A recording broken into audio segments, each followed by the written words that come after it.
Talking shop with the boss in the box. Talking shop with the boss in the box. Talking shop with the boss in the box.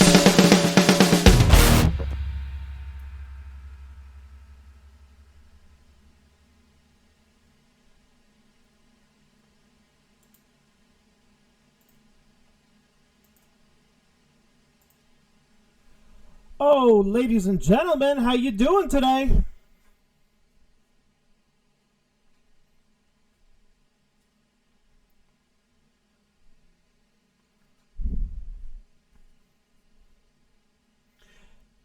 Hey, you know what, man? Like, every once in a while, these kind of things happen, and it sucks, but, you know, you just have to deal with it. Like, when you're dealing with software, bullshit happens, and that's exactly what happened tonight. So we're sorry we're tardy, but you know what? We're drinking beers, we're ready to have a little fun, and we actually have a guest tonight.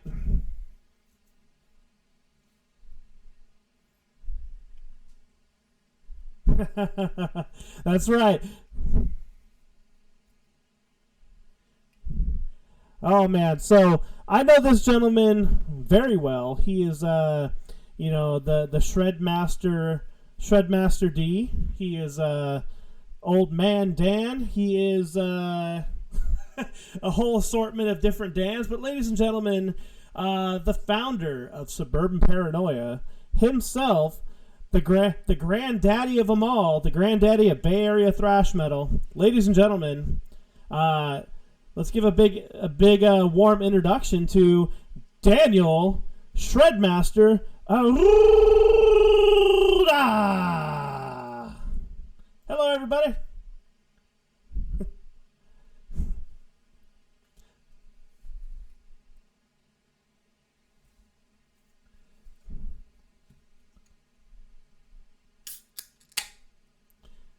All right, so what? Hey, we're doing great. So what are we drinking tonight? Because I know right now, let's start out with just a nice little advertisement here. So right now, I have the Phantom Bride, the Belching Beaver, the Deftones sponsored beer, and it is delicious. What are you drinking, Lunchbox?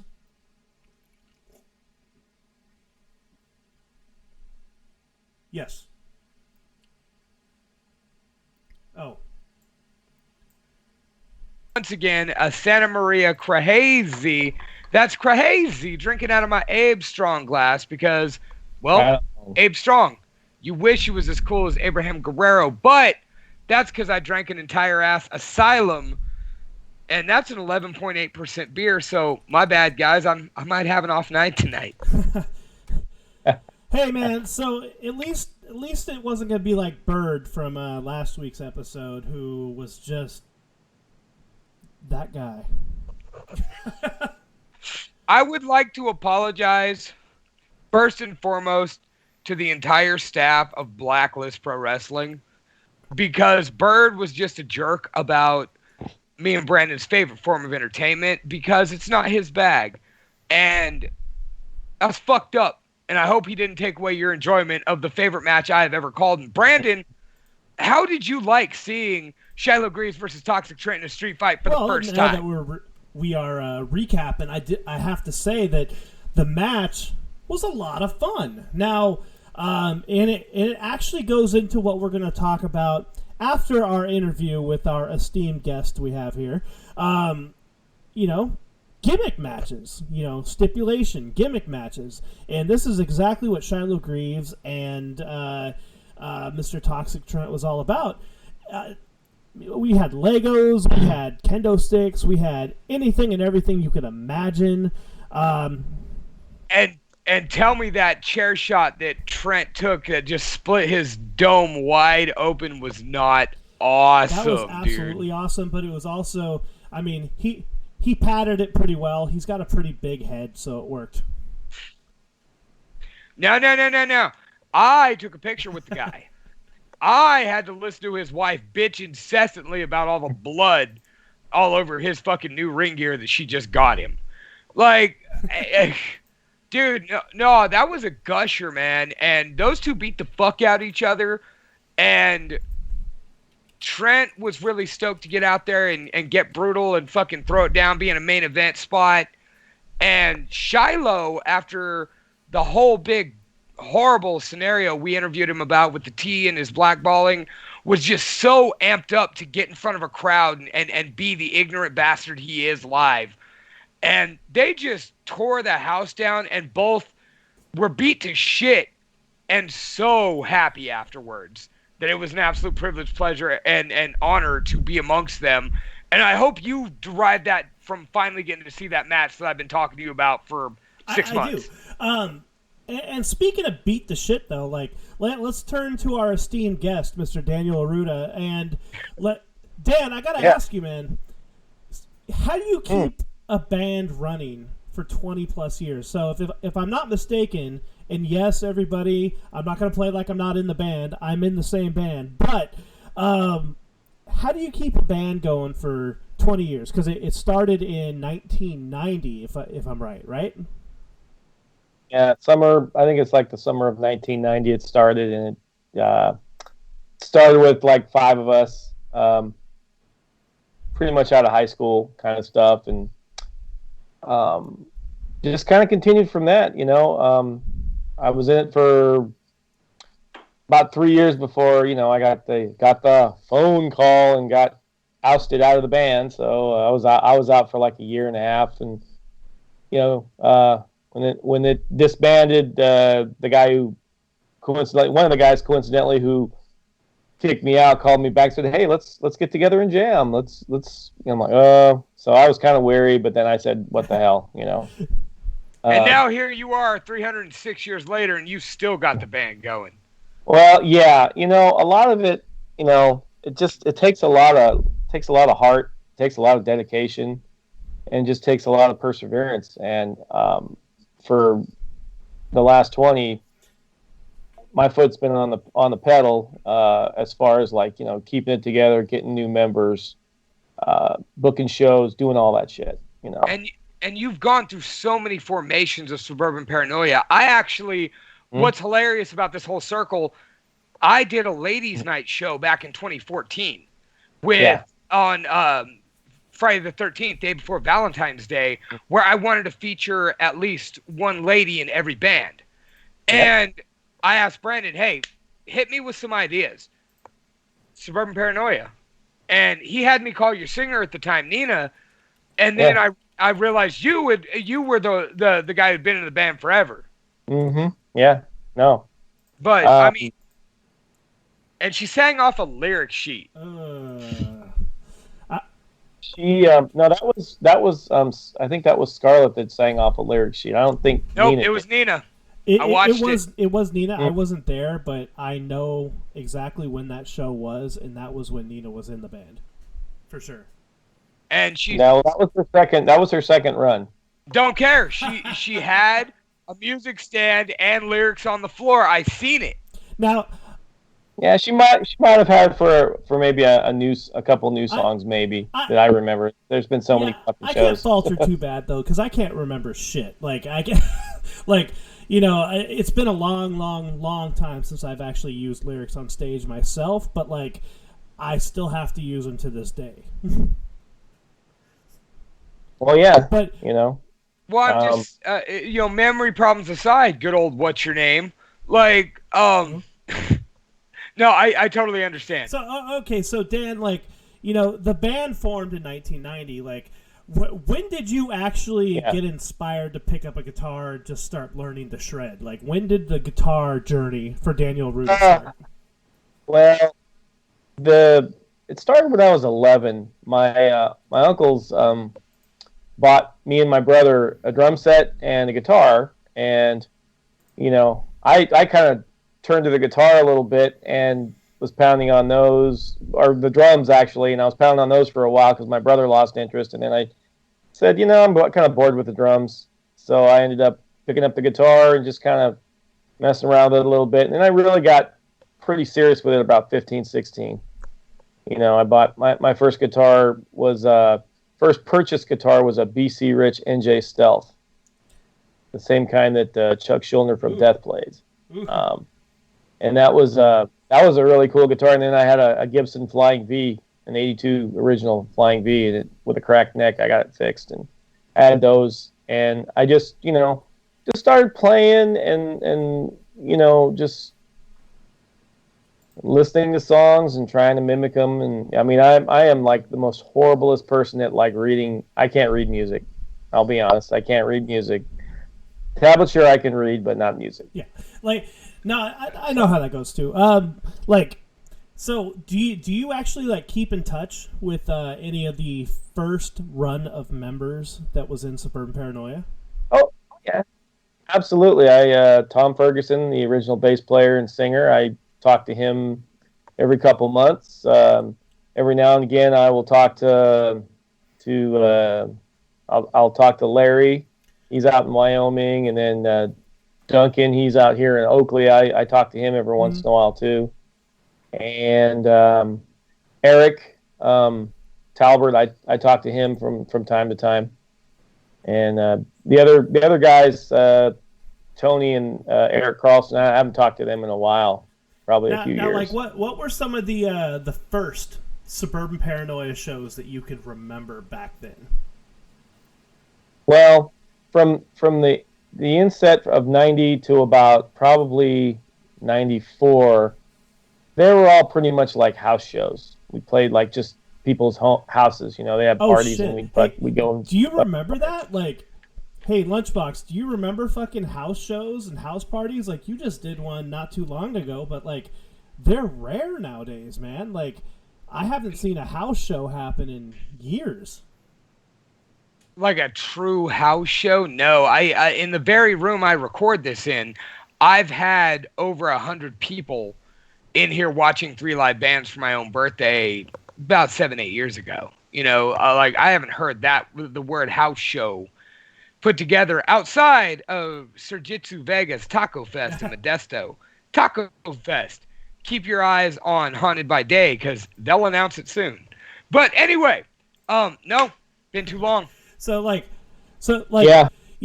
Playing house shows and whatnot. Like, what is the first venue that Suburban Paranoia has ever played? The Berkeley Square. Really? 1994. That's my favorite year for the Royal Rumble. No, that's just your favorite. That's another topic. So Old Man Dan is he's dying of emphysema right now from all those years of inhaling the smoke from shredding.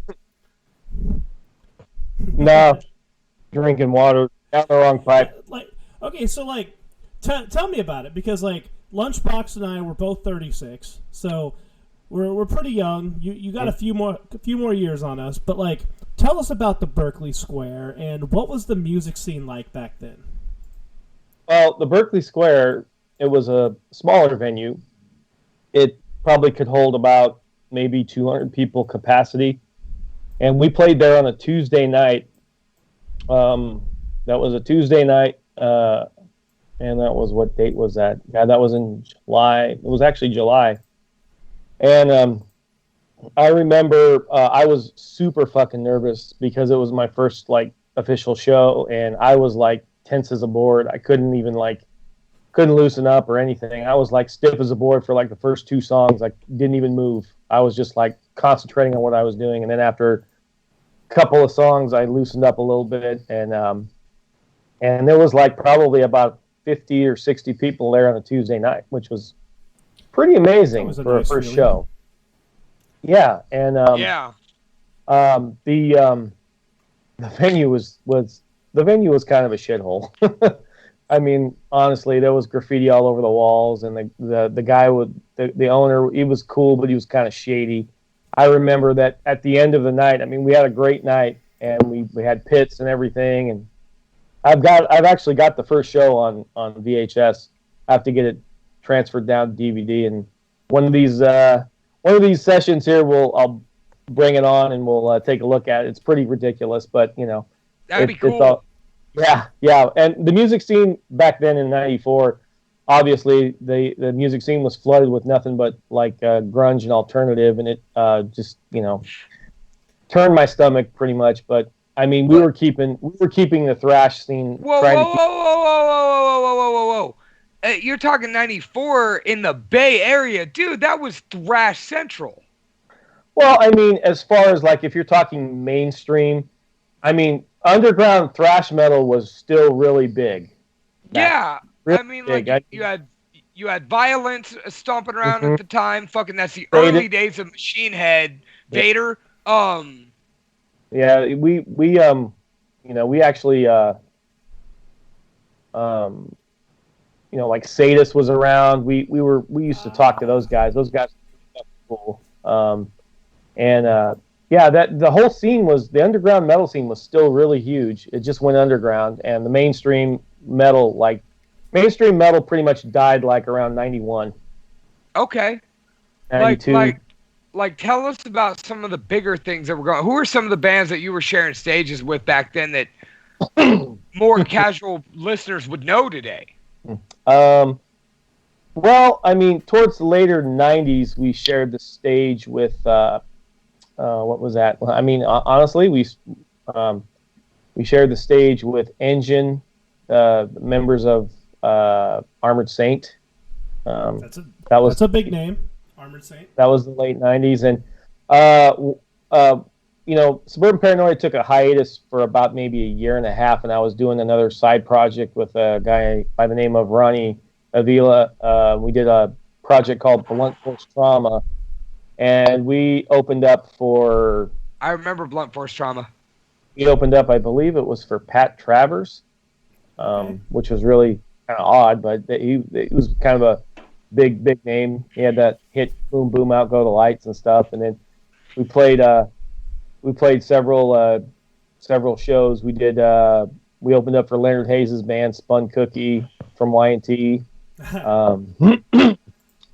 Geez, God, I'm trying to think, because there's just, I mean, we played so much in that short span of time that I was after that I was kind of ready to do my own thing again and bring Suburban Paranoia back. And then when we did that,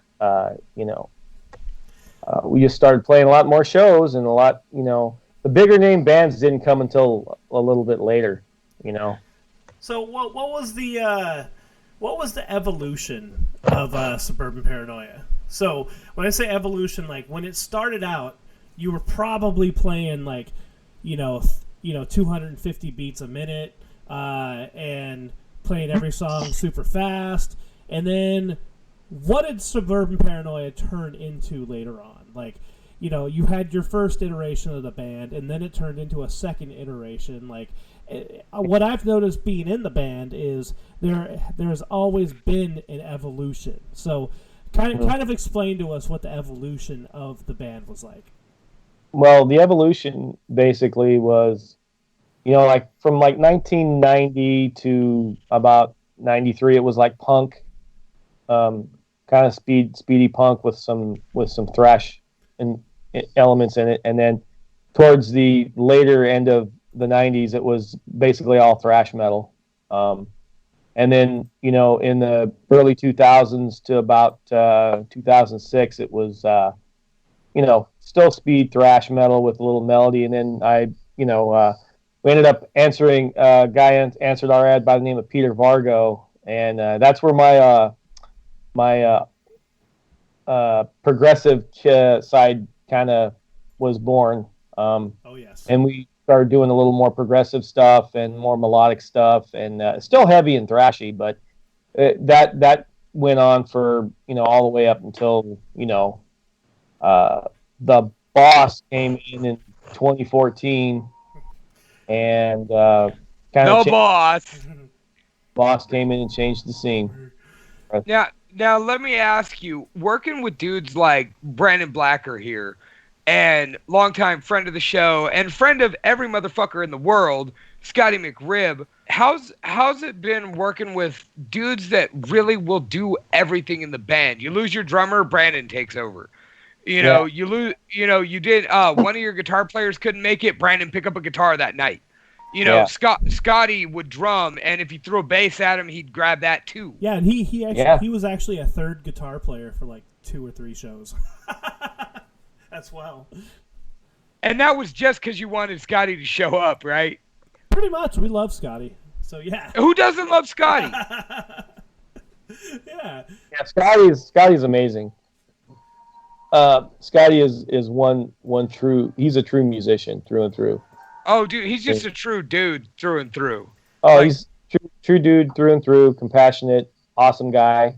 Would give your right arm for you if you needed it. So it's just that kind of. So in the history of Suburban Paranoia, like, you know, kind of what Lunchbox was asking was like, were you?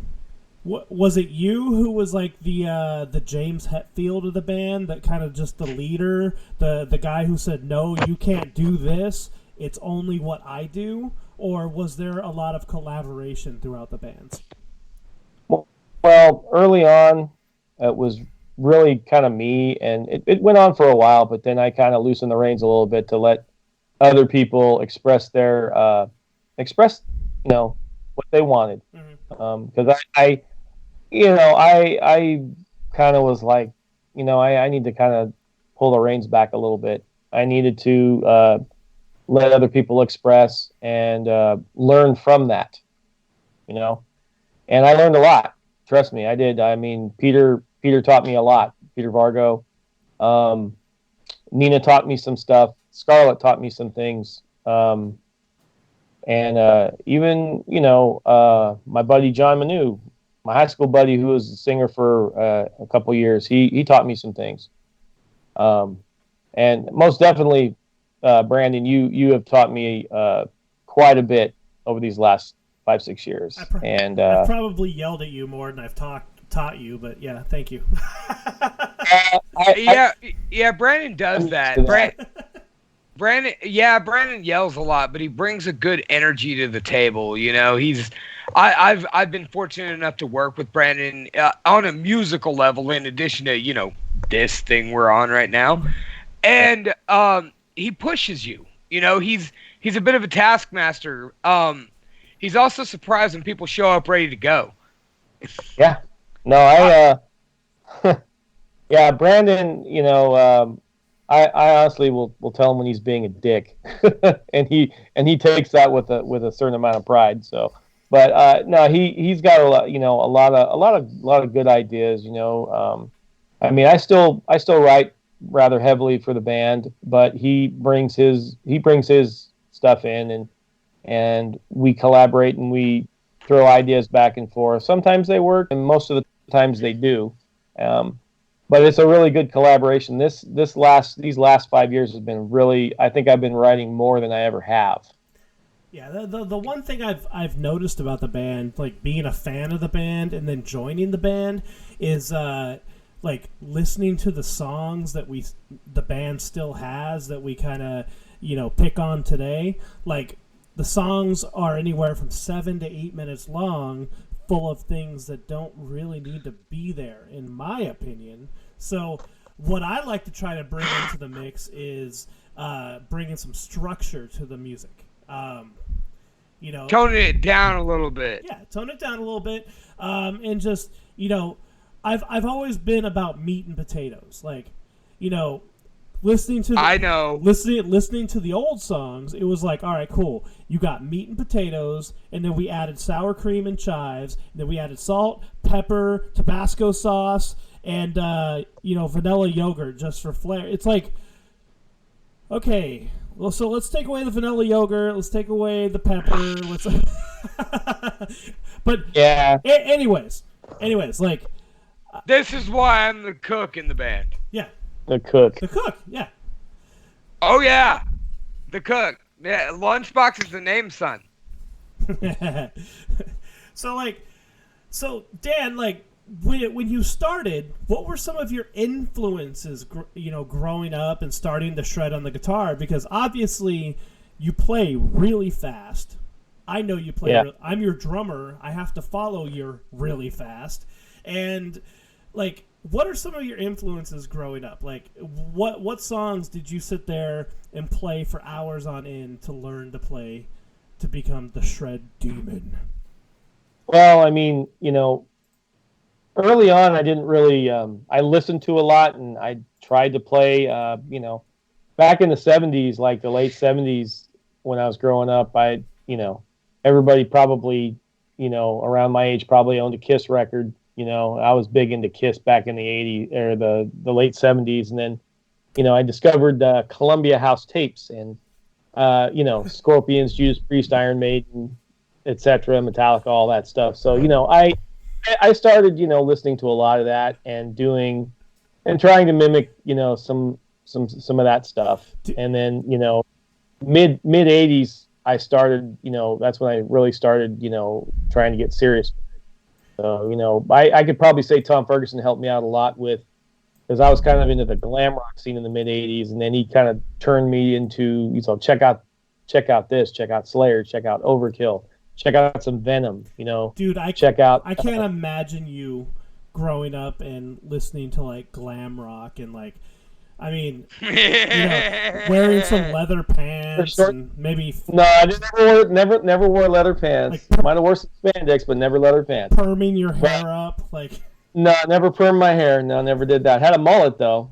You did have a mullet. Can we get some pictures of the mullet? Oh my god. I don't think I have any left. I might. I'll have to dig them up. But no. Yeah, but no, I could attribute, actually getting kicked out of Suburban Paranoia and being that, and then listening to the music that the guy who kicked me out just started listening to all of that and started playing 6 hours a day every day for a year, and then just keep plugging away. And I just kept plugging away, listening to different things. I listened to Death, a lot of Death in the early 90s. A lot of like Chuck Schuldiner Death. Love that. See, stuff. I thought you were going to attribute all that hard work and everything to the mullet. Well, I can attribute maybe some of it to the mullet, because I used to rock a pretty good mullet back in the late 90s to early 2000s. And then I wait, so and you don't have any pictures of the mullet? That's only 20 years. Fuck. So I do have some on Facebook. If you look them up, you can look them up. So they're there. So if Dan's rocking a mullet, does that mean it's power in the front and metal in the back? Business in the front, metal in the back. So it's not power metal. It's oh, it's they call it business in the front, party in the back. That's how the mullet theme is, but it's really stupid. But I'm glad I don't have it anymore, because I looked ridiculous with it. Hey, so before we get to our first music video here, tell us, just take a brief 60 seconds and tell us about Tatum Fisher. And we're timing you. Go. Tatum Fisher, great friend, awesome bass player, bass god.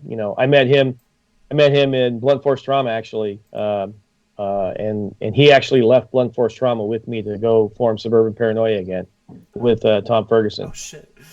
He had been just a mainstay for 14, 15 fucking years, and we wrote some really killer shit.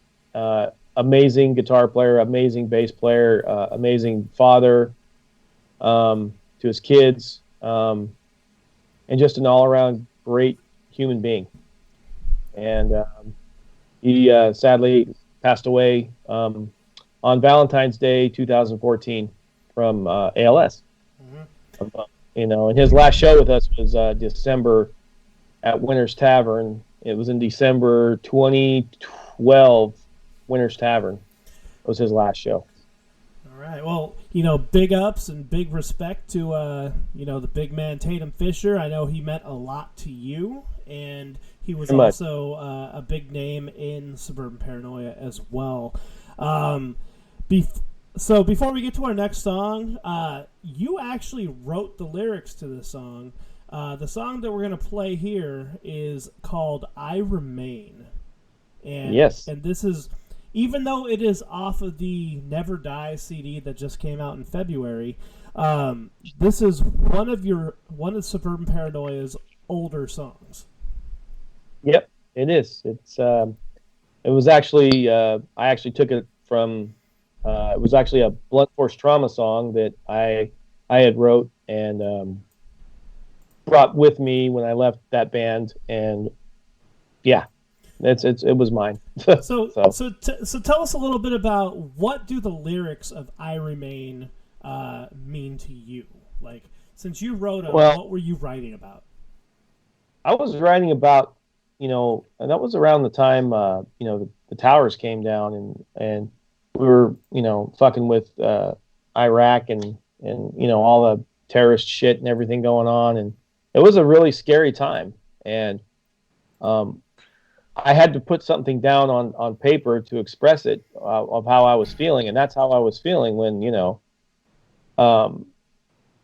I look back on all the world and all the conflict and the turmoil, and I see all the chaos and the corruption and all that stuff, and waiting for the day when it's all just going to fucking end, because it just keeps going and going and going. But I'm still in the midst of it. We're all still in the midst of it, and we still power through it, no matter what. I mean, whatever gets thrown is like this fucking COVID virus right now. We're gonna God, it's going to take a fucking while to get rid of it, but we're going to power through it. All the shit that has come before and is yet to come, we're going to power through it, because that's just, we're persistent at just being who we are and powering through. Okay, so we're going to take a brief intermission, and we're going to listen to one of the singles off of the Suburban Paranoia Never Dies CD. We're going to take 5 minutes, so everybody with their videos, silence their videos. And don't play guitar, Dan. He's always playing guitar. He's always playing guitar. But right now, we're going to put on, from the Never Dies record. Yeah. Thank you for the impromptu What? This is I Remain. Here we go.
Man, I totally forgot. We had like the old lineup and everything in that lyric video. That was. I noticed that. I'm like, there's you three, not the other three. Yeah, big shout out to Juan Venegas, the old bass player of Suburban Paranoia. Yeah, man, like Brian Altman did a fantastic job mixing and mastering our EP that we came out with, and like it was a good foray coming into modern times, because when I came into the band, I tried my hand at recording a full-length demo for us, and it just sounded terrible. But oh, but at the time you were like, "This is pretty fucking killer, dude." Well, now that technology has increased in the last 5 years, you know, it makes it a lot easier. Like, so ultimately, like, who are some musicians that you would want to share the stage with? So imagine that you're not in Suburban Paranoia anymore, and you get a call. Hey, brother, I want you to come play guitar for, and then insert into the blank. Who are you playing guitar for? Judas Priest, Zach Wild's Black Label. Shit! Pantera. Can you imagine? They were still around. Dan and Zach Wild going head to head on the guitar. He would shred me to pieces. That guy is so good on guitar. He's very masterful, and he's one of my idols. You know, Dimebag, Zach Wild, Glenn Tipton, KK Downing, Judas Priest, Kerry King, Jeff Hanneman, of Slayer. Yeah, those guys were just, you know, Ace Frehley from Kiss. He was like my earliest idol. Fun fact: Lunchbox absolutely hates Slayer. Okay. Is it because every song sounds the same? Pretty much. Tom Mariah is a one-trick pony. I usually call that, like, I coined the phrase "I like that song" by listening to Bad Religion songs, and oh, whoa! Don't talk trash on Bad Religion. But I like that song. Hey, they have three. Yeah, all right. That song is also the same as the other two songs. No, they have three different songs that are spanned over like 12 albums. All right, get it straight. Yeah. All right. So, you know, Mr. Dad, if you could listen to one album for your entire lifetime, you're not allowed to listen to any other album. what album would that be? Oh my God, that's a hard one because there's so many great albums from so many different musicians and bands. I don't think. I mean, probably Kiss Alive. Ooh, bringing in the Kiss again. Yeah. Well, I mean, a lot of everybody's gonna say, "Oh, Kiss they're just fucking a bunch of clowns and they're this and that."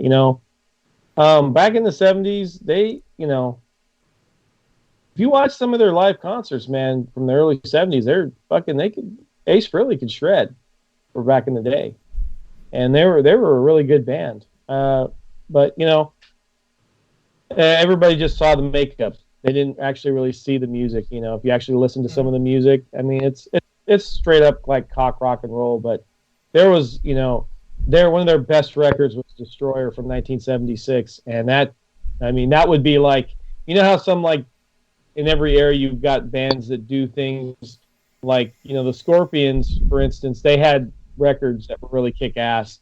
They had one that was a polished album. Like Kiss's polished album was Destroyer.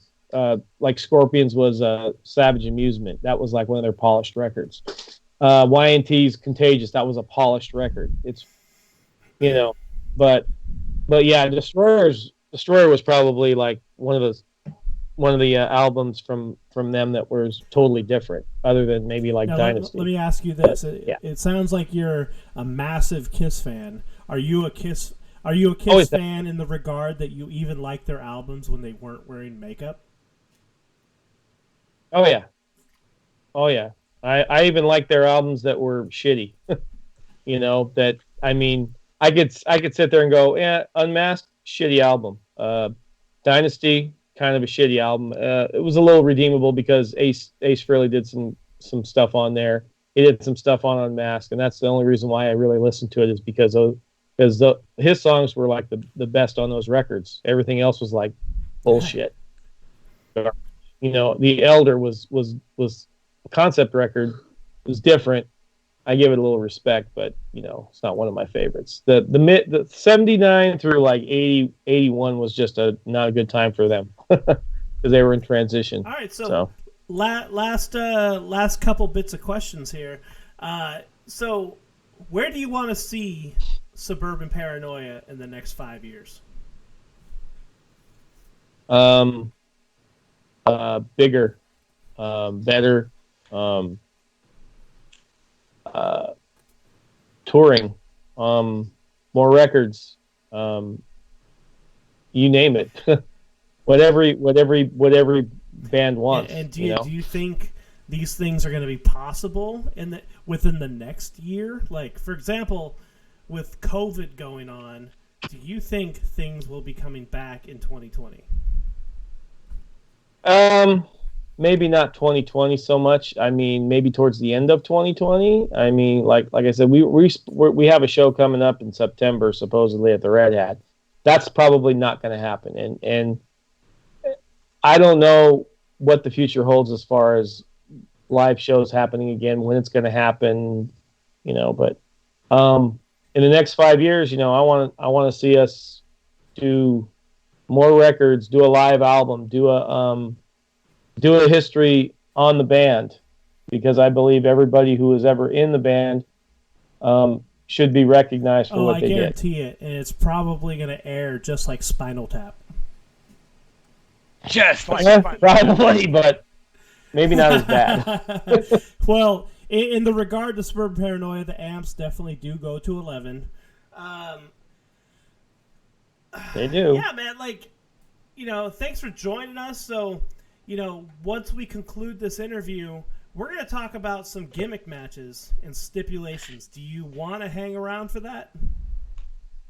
Sure, why not? I mean, the gimmick matches, I have a few, and yeah, sure, why not? Okay. Sounds like a lot of fun. All right. So, like, the next thing that we're going to talk about here is we have one more music video that we're going to show people, and then we're going to transition into our favorite, American, international, and global pastime, ladies and gentlemen, and that is professional wrestling. So, Mr. Daniel Arruda, Mr. Shred Demon himself, thank you for joining us on the Talking Shop with the Boss in the Box podcast. It's great to have you here. Hear a little bit about the history of Suburban Paranoia, and I'm sure there is so much more to dive into. There's so much that I don't even remember that I have to maybe call the other guys to find out certain things ago. It's been a couple centuries. It's been 3 decades, man. That's a long time. So we'll end this interview right here, and we will talk about the latest single on the Never Dies album. So we had I Remain. This next single, has been all over Facebook and YouTube and whatnot. And this is one that I wrote, lyric-wise. And it's pretty much just about the chaos of the world and how there's just corruption everywhere. And it just, with everything going on with COVID and, nobody trusting the government and things like that, it fell right into that. So this next song is called Run for Your Lives, and that is our interview with Daniel Arruda. Thank you, Shred Demon. I will see you at practice tomorrow. Sunday. Thanks for having me, and I would definitely like to come back on anytime you guys want, because I enjoy both of you talking about whatever. Hell yeah, man. Guys. So for the next 6 minutes and 50 seconds, we are going to air Run for Your Lives. So go take a piss break. Us, not you. You watch the video. We're going to take a piss break. For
your life!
And ladies and gentlemen, we are back.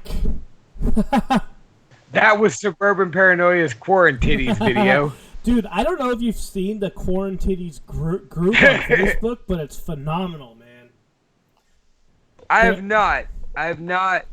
And Dan woke back up. You know what? Like, it is past his bedtime. It's okay. But, you know, like, the cool thing is, like, by the way, if you want an invite to Quarantitties, I will send it to you. It's a wonderful website on Facebook that has not been banned yet, and it's and it is amazing. Dan will appreciate it too because he loves everything on two legs. So, I mean, with that, okay, so that was the Run for Your Lives video, just kind of an ode to like whatever's going on in the world at this moment, chaos, corruption, hysteria, so on and so forth. But Dan has agreed to join us for our pro wrestling portion of the podcast. And Lunchbox, I am drunk. Dude, I was drunk before we started. That asylum hit me like a dump truck. I've been hit by a dump truck, actually. Well, then you know exactly what I'm talking about.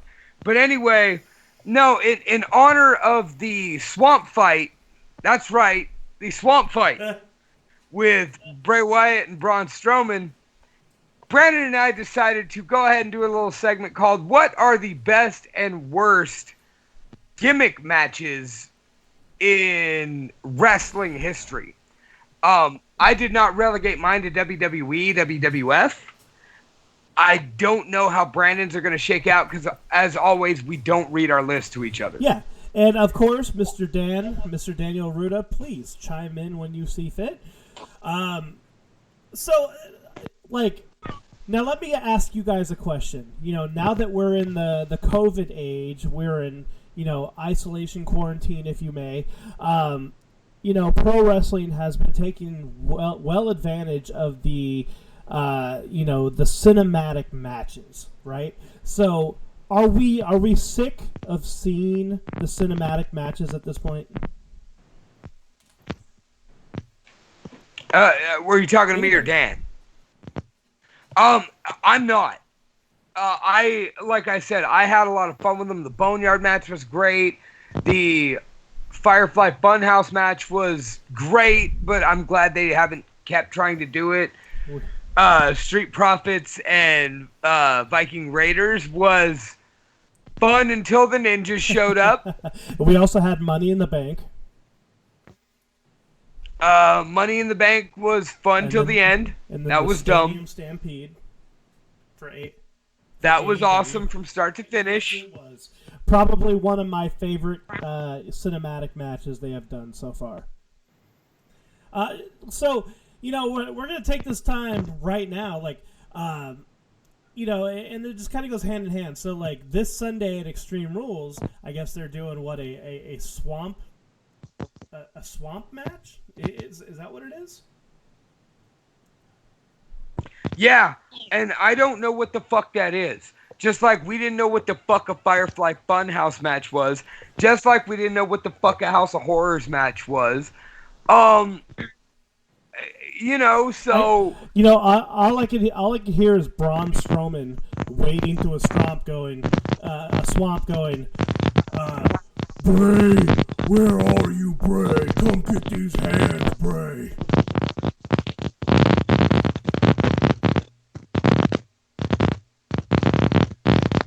Whose microphone's farting? I don't know.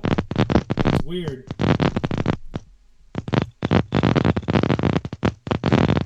It's not mine.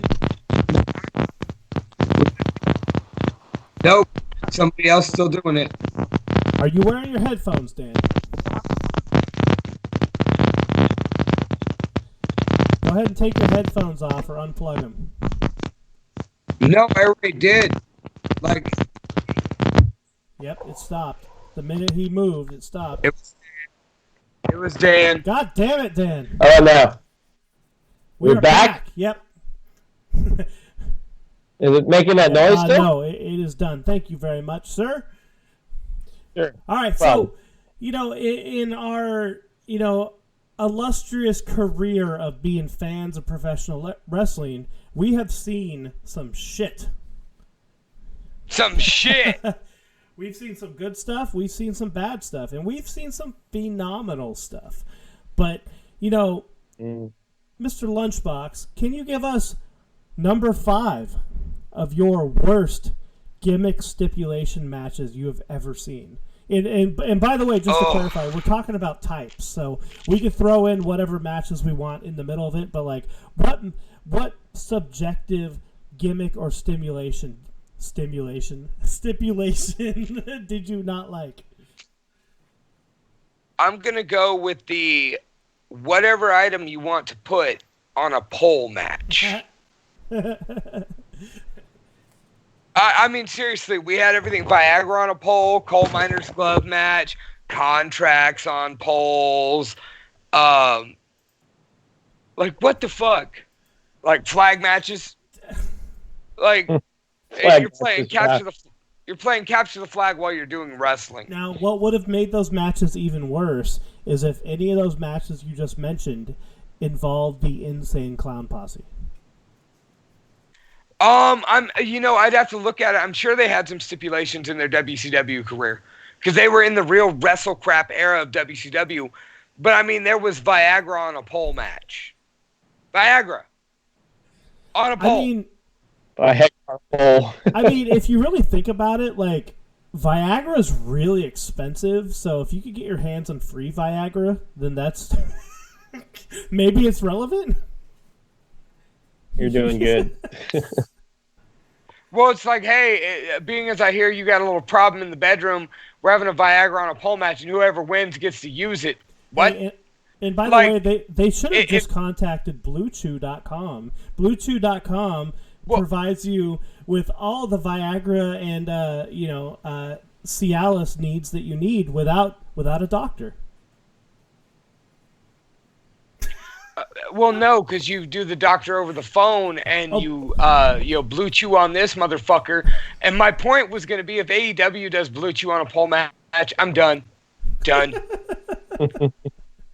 So, Brandon, what is your 5th worst gimmick match? So, as usual in all the lists that we do, I always do things that I like or I don't like. I'm not doing them universally for everybody. I'm just doing it for myself. So go fuck yourselves. But the match type that I absolutely hate, and I thought it was completely terrible in every one of them I've seen, was any type of scaffold match. Okay. What was your beef with the scaffold match? I mean, Jim Cornette broke his knees for the scaffold match. That's exactly my point. It's 100% unneeded. Like, you have performers going up there 20 feet above the ring, falling off and, breaking bones and hips for what? Just the spectacle of something that is crude and just, like, not very appealing to watch. I don't know, like, watching the ones in the past in, like, the old NWA and, like, I've seen some old CZW ones. I think maybe some old WCW, I don't remember. I think Harley Race. I gotta do my research a little bit more, but there's been some big names in scaffold matches, and they were all completely unnecessary. Fair enough. I did have it as an honorable mention when I was just shotgunning things. I didn't like the scaffold match either. Like, there were some cool, crazy moments, but all in all, no, they weren't good matches. So I'll co-sign that. What about you, Dan? Can you think of any match types that you just absolutely hated? Gimmick types? Jeez, man. Oh, you're killing me with this one. Now, gimmick match. If it was a gimmick, I could name probably 15 off the top of my head. But gimmick matches, geez, it's been a while, man. Tis the word of pro wrestling. They get weird and they get intricate. Yeah. I'm trying to think. Well, have you ever seen a match that you're just like, oh god, this is stupid? Yeah, I'm trying to think, but man, I don't really remember, but I'm sure there's probably one that just was fucking stupid, you know. We'll go ahead and think about it while Lunchbox gives us his number 4.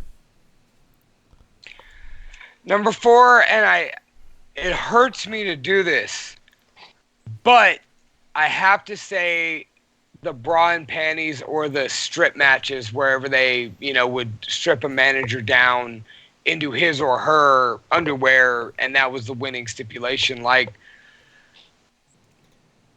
they were just dumb. As a teenager, of course, they were awesome. I was sitting there packing wood watching these things. But as an adult, I'm just like, man, this is a great time to take a leak and get a beer. And I actually am happy they don't do those kind of matches anymore, because now we have women that can wrestle, and they let them have matches. And so, yep, bra and panties or evening gown matches. Yeah, I'll co-sign that.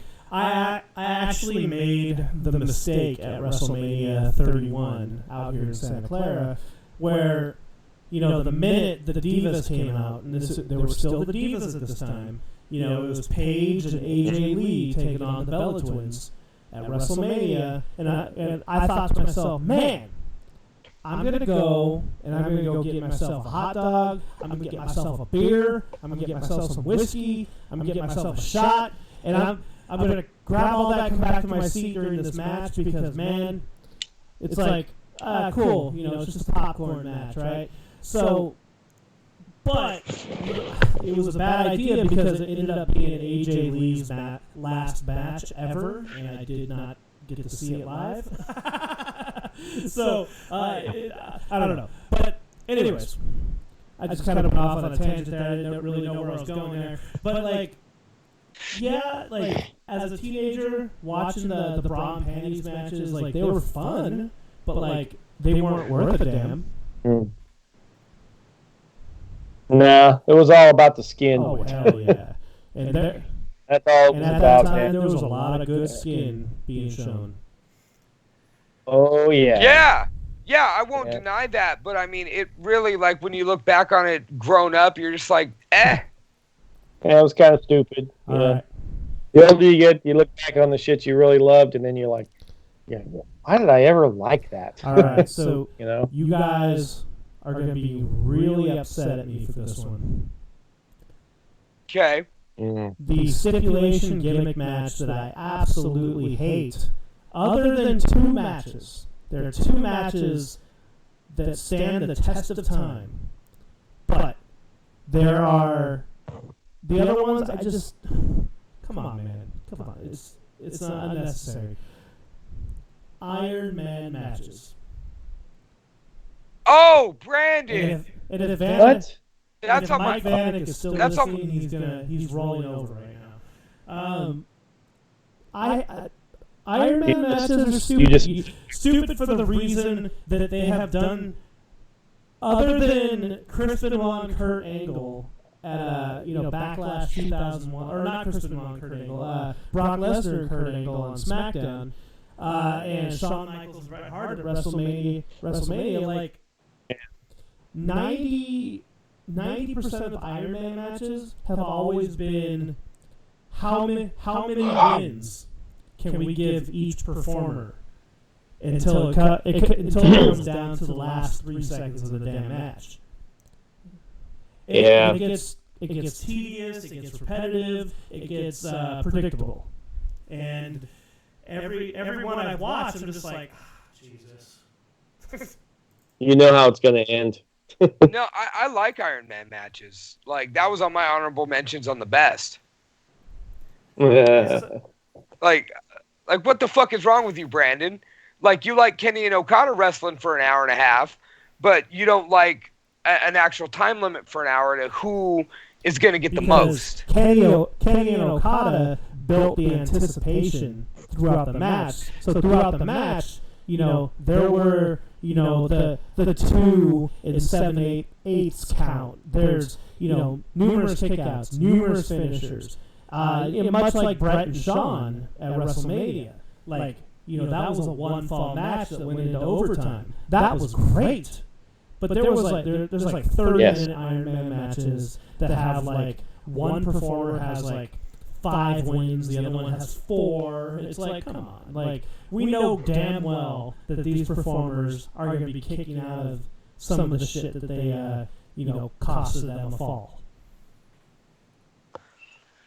No doubt, but I mean, like I said, it's still, if it's done well, the intrigue is there, and it keeps you on your feet the whole time. You're guessing the whole time. So, like I said, I dig them. Yeah, I dig them too, but I only dig 1% of them. So that's me. Yeah, I would have to agree with Brandon on that one. There's only a couple of. You too, Dan. There's only a couple of great ones, and he named them off, and I mean they were fucking badass, Well, fair enough. So, Lunchbox, give me another one. Only happened once. The King of the Road match, WCW. Okay, so King of the Road. I think I remember that one. That, and I told you earlier, but my list, I made it a point to not add things that only happened once. Things that happened multiple times were things that I put on my list. So go on. Why did you add the King of the Road match? Why was that so bad to you? Dude, it was just bad. These two dudes fighting in a trailer going down the road. And it was two of my favorite wrestlers, the Blacktop Bully, the Big Boss Man, and Dustin Rhodes. Gold Dust, the natural Dustin Rhodes. Dustin Rhodes!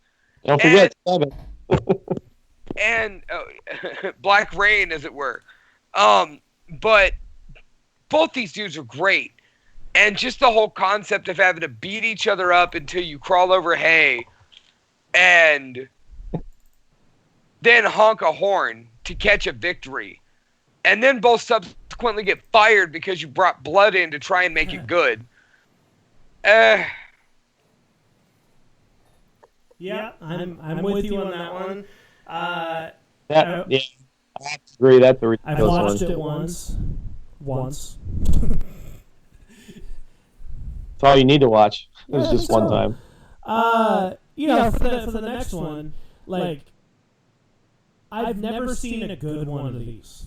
There's been many of them in different types of iterations, okay? So there's been Texas bull rope matches, there's been Caribbean strap matches, dog collar matches, chain matches. What I'm talking about are strap matches.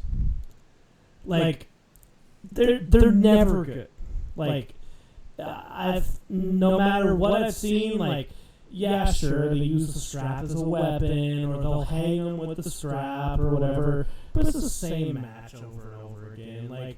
They're never, just to reiterate, they're never good, they're never fun, and they always end on just kind of a dull roar. You're saying Eddie Guerrero and JBL in their bull rope match wasn't good. You're saying Stone Cold Steve Austin and Savio Vega in a Caribbean strap match wasn't good. You probably just mentioned the only good ones out of how many? You thought so, right?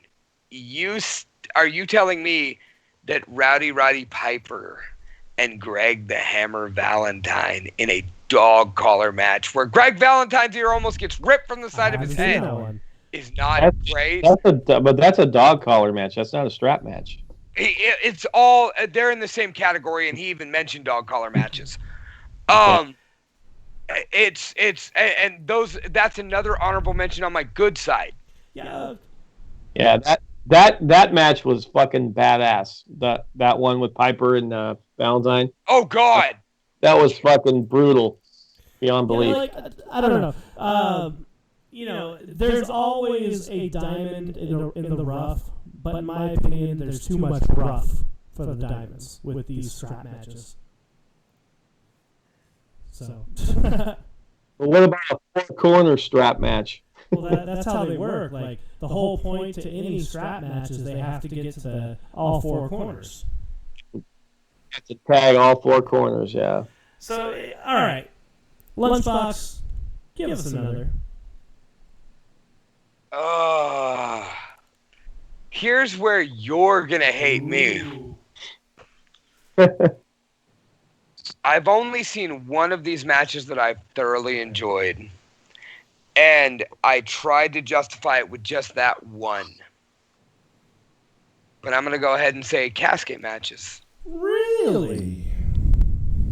Honestly, dude, aside from Yokozuna Taker 94, which wasn't even that good of a match, you and me just love it.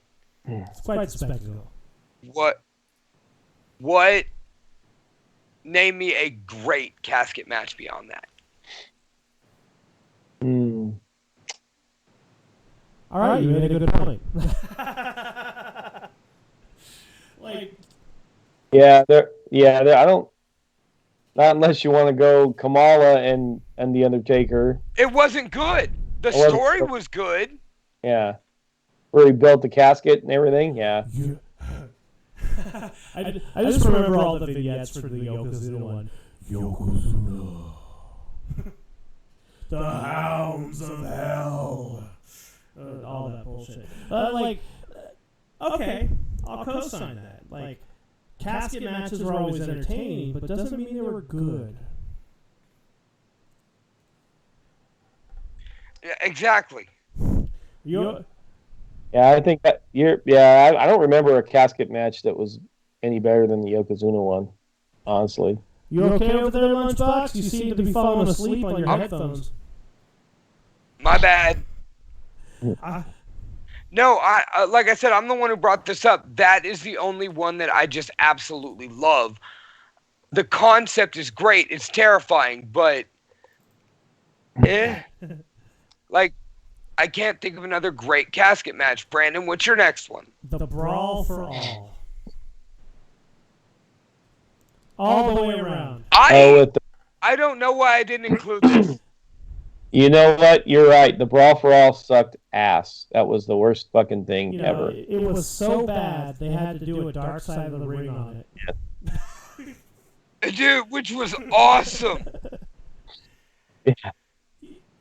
Yeah. That Brawl for All was bullshit. It was just poorly planned. It was a lot of fun, but when you broke it down, how do you make this any good? How do you make this work? Yeah, exactly. I mean, Billy, what was it? Which one? Not Billy Gunn, but the other guy. It was Bart Gunn. Bart Gunn. I mean, going against Butterbean. Well, he won the Brawl for All, and then they're like, "Well, let's have him box Butterbean." Yeah, that right there. I mean, when they had, I didn't agree with Bart Gunn winning. I don't know. He wasn't a big name really back then. He was just part of the Smoking Guns, which they weren't that great of a tag team to begin with. That's why they broke them up, and you had Mr. Ass, and then he just kind of faded off into obscurity. No, Billy Gunn's still wrestling. Billy Gunn's badass.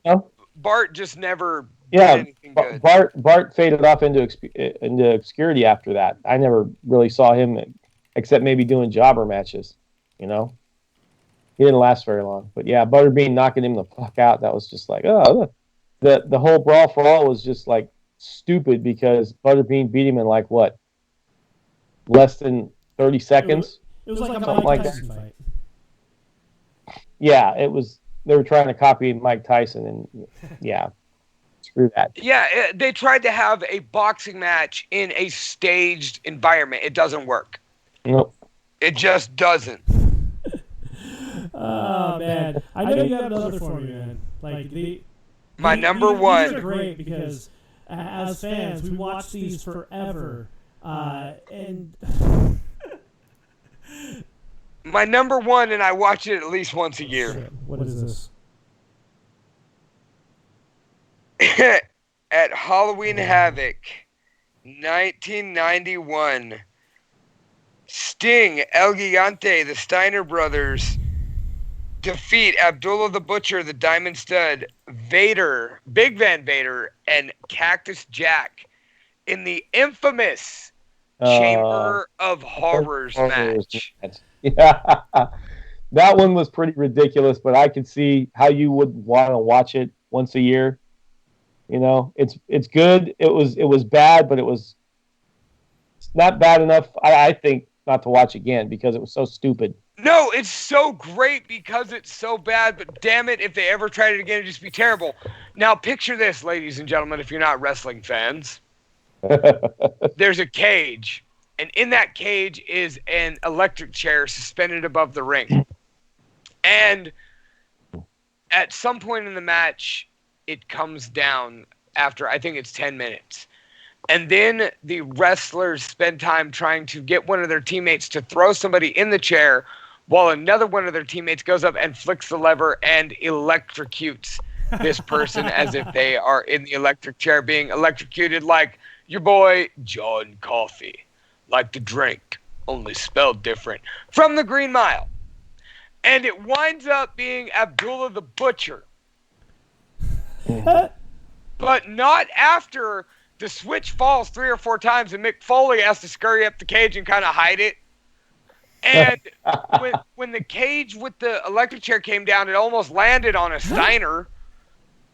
And then Rick Steiner and Abdullah the Butcher are trading punches. Abdullah throws Rick into the chair, goes to strap him in. Cactus Jack goes to pull the lever, and Abdullah gets reversed. He's sat in the chair. The helmet gets pulled down, and blam, Mick Foley fries his own teammate for the loss. In the first, and thank God only, Chamber of Horrors match. That sounds terrible, and I need to watch it. I have not seen that. Oh, now I'm gonna go watch it after this. I'm gonna go watch it again because you got me fucking just intrigued. Dude, okay. So, mine is actually rather predictable because I mentioned it in the Undertaker episode that we did. But the Punjabi prison match. that was on my honorable mentions for sure. That is my number one because it was hard to see. The rules were unclear, and the person who made the match or was supposed to make the match famous wasn't even in the match, which was a big thing for me because it's like, wait a minute, you're the guy from India. You need to be in this Punjabi prison match, like whatever. The point is, the match was terrible, and they had more than one of these. They did, but the one with Jinder and Randy wasn't as bad, minus not being able to see for shit. So that's a big thing for me. Another honorable mention to me was when The Fiend first came through and they started using the stupid red light during all of his matches. It was awful. Couldn't see shit. I agree. But that's my number one. But are you ready for some positivity? All this negativity and death and all this other stuff. We're talking about meta. People getting electrocuted. Man, like falling off cages and let's talk about some good shit. In the words of Vince McMahon, that's good shit. So let's get to our best and most favorite types of matches or stipulations. And I will go first on this one. All right. My number 5 favorite match or stipulation is just plain simply death matches. Death match, period. Like, it doesn't matter if it's exploding C4 barbed wire. It doesn't matter if it's thing of glass outside the ring. It doesn't matter if it's bed of barbed wire. Just death match. Exploding barbed wire, barbed wire rope matches with barbed wire bats, flying through, plexiglass and you name it, man. Death matches, no matter what promotion they're in, no matter how you're seeing it, what country they're in, they're always brutal and they're always so much fun. Like Cactus Jack and Terry Funk. Terry Funk. That was the best fucking match. Oh my god. What do they call Terry? Drunk Terry Flunk. Drunk Terry Funk. Well, yeah. and let's not forget the matches between Sweaty Ned and Armageddon and Sweet Baby Bitch Ass. Or I forget his name. Andy Pandarino and Powerboy. Oh wait, no, it was Powerboy and fucking Scott versus the Mushroom Boys. So if you don't know what he's talking about, so the Insane Clown Posse came out with a video two videos, thank you, years ago, basically just viewing a whole bunch of Japanese death matches and doing commentary over them, and they're gold. They're so good. Yeah, they do a good job, and they display some great matches. So why don't you give us your number 5 best or favorite match type? This was harder for me. A lot harder for me. I'm going to go with a very recent one and go with the Stadium Stampede. Oh. Dan, if you haven't seen the Stadium Stampede, you have to see it. I've seen bits and pieces. It's pretty fucking good. No, it's great. It really was. They filmed it beautifully. They did. Everything was done so well. It had the proper amount of camp. It had the proper amount of violence. Everything just blended together to where it was, as Brandon likes to coin the term, I was sports entertained. Freaking From the moment it started till the moment it ended, I never took my eyes off the screen. I laughed. I went, oh, that looks like it hurt. And back and forth the whole time. Like, I just had so much fun. And when I'm looking at a form of entertainment, that's first and foremost what I'm after. Am I having fun? I had so much fun with this. You know what matches I have fun with is my number 4, and that is any last man standing matches. I don't love last man standing matches. I love the cause and effect, man. You know, the knock him down and wait for him to get back up. That's probably the easiest matches for the wrestlers to do. All right, cool. I get to get knocked down and hang out for a minute. Yeah, no, for real. Like, get hit by a chair. All right, cool. I'm gonna hang out here. But some of the best matches out there, like The Rock and Mankind in their last man standing match. Their I Quit was better. That's true. That's true too, and that is an honorable mention. You know what? Hell, I'm going to lump that the same category as Last Man Standing because it's almost the same match, except you just have to say I quit. I quit. I'm done. But, dude, Last Man Standing matches are dope, and it's my favorite match to play on any WWE 2K game. I get that. Give me number 4. Royal Rumbles. Oh, yeah. It's one of those ones that you don't think of as a gimmick match, but it is the ultimate gimmick match. You're right. That's also one of my favorites, but I didn't include it on that list. Yeah, I mean... Very unpredictable. Exactly, and they always have a narrative that especially after they started the stipulation that the winner receives a title shot at WrestleMania, it became a real intriguing match. Like, it was always cool because, dude, 30 people. 30 people. Well, you know what I liked about those matches? I mean, the stipulation for the title is made it more relevant and more, like you said, intriguing. But what I always liked about it is you never knew who in the hell was going to come out. I mean, you had an idea of, like, the first 20 guys that were going to come out. But every year it was always somebody different. It could be a diva. It could be a Hall of Famer. Just different cats coming out, man, and just kind of strutting their stuff, which was cool, Well, not only that, but you think about all the people that the Royal Rumble has launched: Yokozuna, Shawn Michaels, Stone Cold Steve Austin, Triple H, Ric Flair. It boosted The Undertaker. It gave Alberto Del Rio a big push. Oh, and the only 40-man Royal Rumble. We don't talk about that. Or the greatest Royal Rumble. Yeah, the greatest Royal. What was that, 50? The greatest Royal Rumble? Yeah, that was 50. Is that the one where the one where what's his name? Who tripped and fell almost hit his head under the ring? Oh, Titus O'Neil? Yeah. Titus World Slide. He slid in the whole base, man. Hey, yeah, no. All right, Brandon. No doubt. Love me What some you got? Royal Rumbles. Number 4. Okay, I will see your Royal Rumble and I will raise you a King of the Ring. Or an asterisk, any tournament style wrestling card. Like, so I've loved it. I've always loved the King of the Ring. The G1, the New Japan G1 is amazing. I love the way they do it.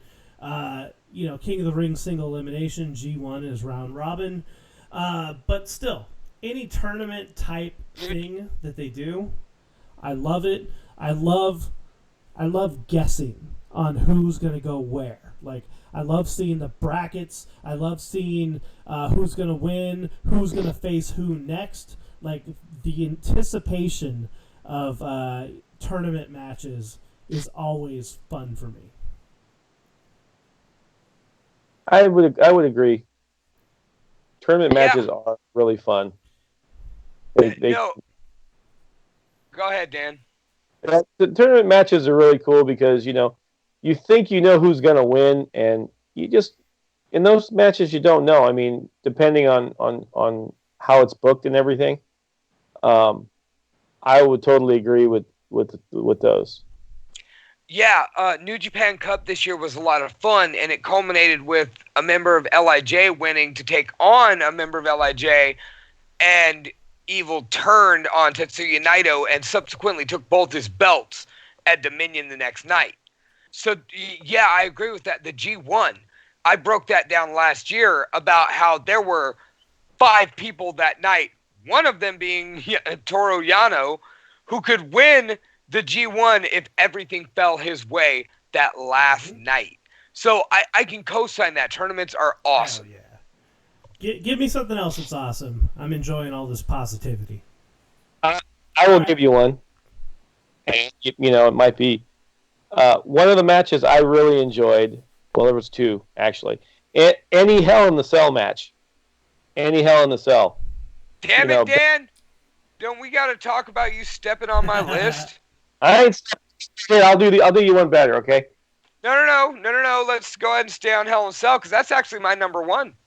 Oh, okay. Well, that was actually gonna be my number 1 too. I played it out of turn, but any of the Hell in the Cell matches were just amazing.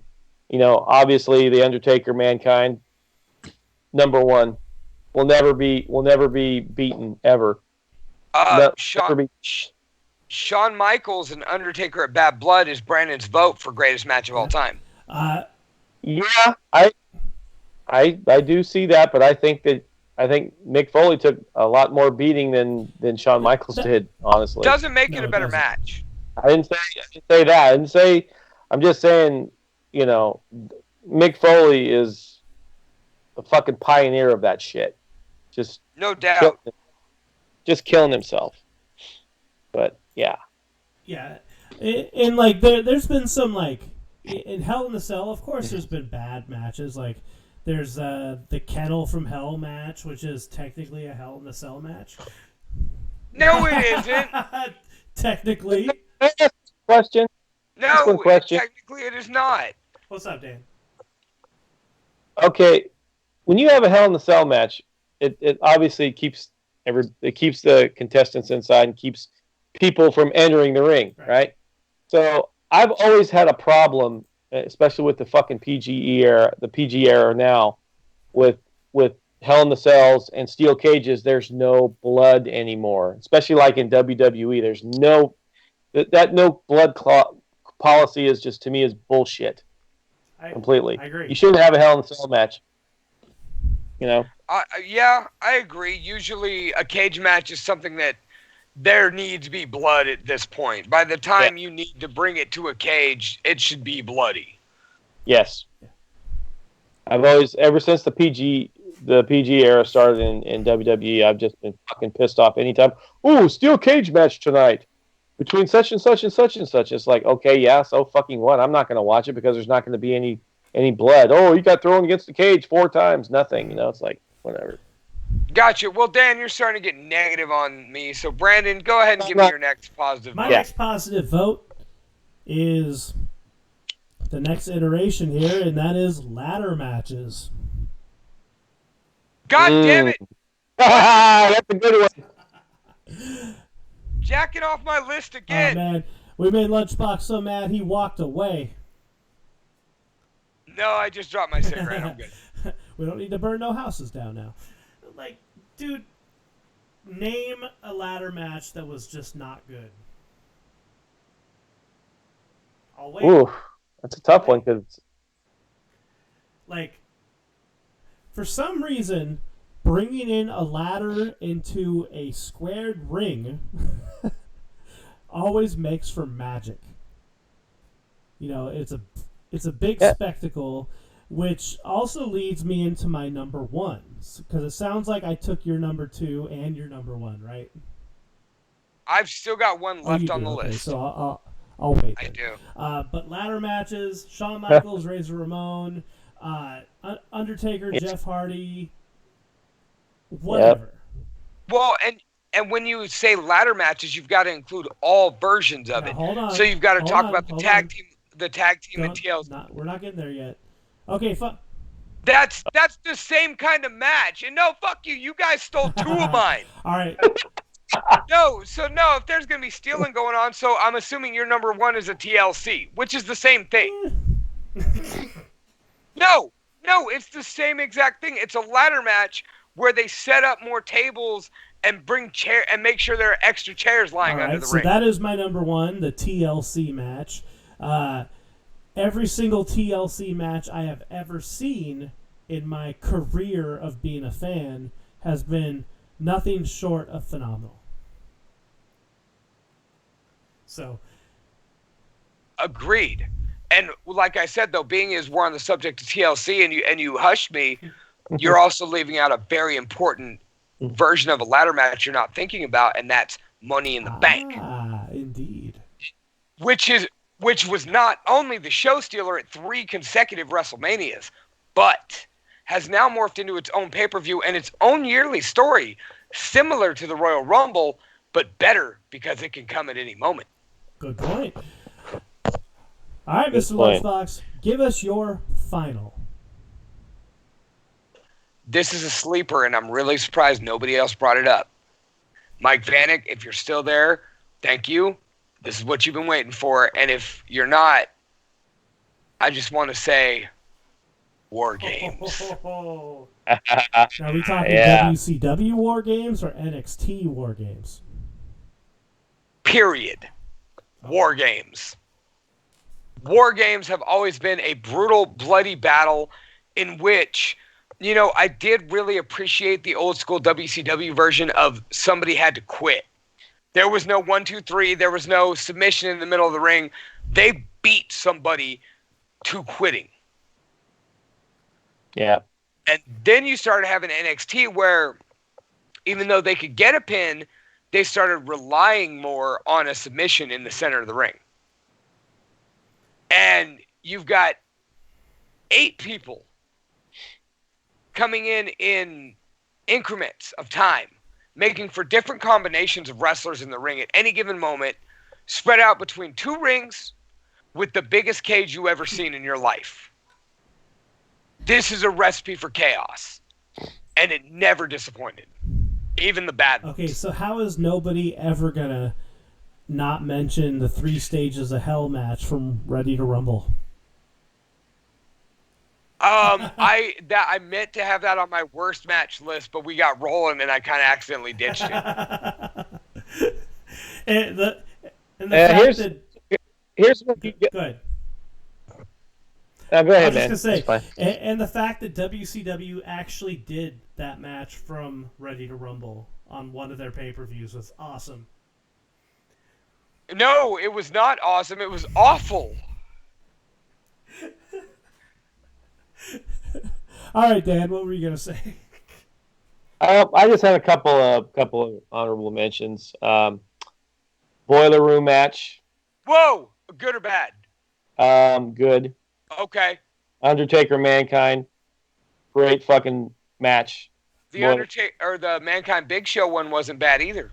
That one was not bad, but my number one was that one, and then the I'm surprised you guys never mentioned Buried Alive matches. Indeed. You also didn't mention Inferno matches. Yeah. You set them on fire. The Kane and the Undertaker one was really fucking good. I don't remember if that was a WrestleMania or if that was just a regular. I'll give you an honorable mention of a bad one that I just, every time it happens, I just kind of roll my eyes like, all right, here we go. Lumberjack matches. I think they're dumb. They're always dumb. Yeah, well, it's just an extension of the good guy, the good guys against the bad guys. So you got all the heels on one side, and you got all the baby faces on the other, and when somebody gets thrown out, they're gonna get beat up. They're gonna get the shit beat out of them, yeah, no matter what. All right, so that was our list. We had our interview with Mr. Daniel Steven Arruda from Suburban Paranoia ever since, Bay Area Thrash, ever since 1990, ladies and gentlemen. Thank you for joining us. Dan, where can they find Suburban Paranoia? You can find them on Facebook. You can find us at our www.suburbanparanoia.com. We have a pretty good merch store with a lot of good merch. And you can find us on Instagram. You can find us on Spotify, all major streaming apps for the new album, Never Dies. Yep. So, All right. When this COVID thing lifts, man, come out and see the band. You will not be disappointed. All right. And this has been episode 74 of Talking Shop with the Boss in the Box. Lunchbox, where can they find you? You can find me at the Almighty Lunchbox on Instagram. You can find my band Nothing But Losers on Facebook, Nothing But Losers on Instagram, and Nothing But Loser, that is no S, on Twitter. You can also find the show at Talking Shop with the Boss in the Box on Facebook. Make sure you join the Talking Shop with the Boss in the Box Facebook discussion group, where we shitpost all sorts of nonsense all day long. Check out Talking Shop with the Boss in the Box on YouTube, Talking Shop with the Boss in the Box on Instagram, and Talking_Shop on the Twitter. We got a lot of content coming up, including beer reviews, reaction videos from the boss, and Monday motivation with your boy, The Box. So if you want to feel good about yourself on Mondays, I'm your boy. And Brandon, where else can they find you since Dan already All right, ladies and gentlemen, you can find me on Instagram at The Real Brandon Blacker. And that's right, your boy is a porn star now on OnlyFans. You can find me under Hardcore Misfit over on OnlyFans. So go check me out. I started thinking about doing an OnlyFans where I just cook in my boxers in an apron. That's coming, man. That's coming. I'm thinking about doing photo sets of just drumming naked. Playing guitar with just boxers on, whatever it may be. Who knows? But anyways, this has been episode 74 of Talking Shop with the Boss in the Box. Come join us on our discussion group, as he said, and come see us every Friday at 10:30 p.m. for Facebook Live. Thank you, Daniel Arruda, for joining us, and we will see you. Thanks for having me. We will see you next week. Signing off.